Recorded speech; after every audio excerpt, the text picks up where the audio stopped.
દેવગઢ બારિયા નગરપાલિકાના રાજકારણમાં ભૂકંપ આવ્યો છે। પક્ષનો અનાદર કરી બળવો કરનાર ભાજપના 6 સભ્યોને ગેરલાયક ઠેરવવામાં આવ્યા છે। ભાજપના પાલિકા પ્રમુખની સામે અપક્ષો દ્વારા અવિશ્વાસની દરખાસ્ત લેવામાં આવી હતી। 7 માસના ટૂંકા ગાળામાં જ અવિશ્વાસની દરખાસ્ત આવી છે। અપક્ષ સાથે ભાજપના 6 સભ્યોએ બળવો કર્યો છે। પક્ષના વિરોધમાં જ્યાં ભાજપના 6 સભ્યોએ મતદાન કર્યું।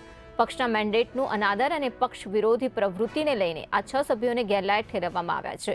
ગુજરાત રાજ્યના નામોદિષ્ટ અધિકારી દ્વારા આ અંગેનો નિર્ણય લેવામાં આવ્યો છે।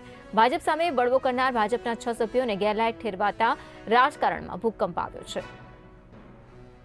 हाँ, આજરોજ જે ઐતિહાસિક ચુકાદો આવ્યો છે તેમાં અમારા દેવગઢ બારિયા નગરપાલિકાના ભારતીય જનતા પાર્ટીના મેન્ડેટ પર ચૂંટાયેલા 6 સભ્યો જેમને મારી સામે અવિશ્વાસ દરખાસ્ત લાવી અને પાર્ટીની વ્હીપની વિરુદ્ધ મતદાન કર્યું હતું તે બદલ એમને સસ્પેન્ડ કરવામાં આવ્યા છે આજે સભ્ય પદથી। અને એ જે યોગ્ય જે નિર્ણય જે લેવાયો છે જે નિર્ણયથી અમારા નગરના તમામ હોદ્દેદારો અને કાર્યકર્તાઓમાં ખુશીનો માહોલ છે।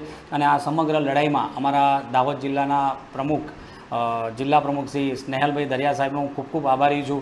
એમને પાર્ટી પ્રતિનો પ્રેમ અને જે એમને યથાર્થ મહેનત અમારી સાથે કદમથી કદમ મિલાઈ અને કરી છે અને આ જ્યારે અમને રિઝલ્ટ મળ્યું છે તો અમને ગર્વ અનુભવીએ છીએ કે પાર્ટી જો હોય તો ભારતીય જનતા પાર્ટી સાથે રહીને જ અને એની વિચારધારા સાથે જ રહેવામાં ફાયદો છે। ધર્મેશ કુમાર ભરતભાઈ કલાલ, નગરપાલિકા પ્રમુખ, દેવગઢ બારિયા।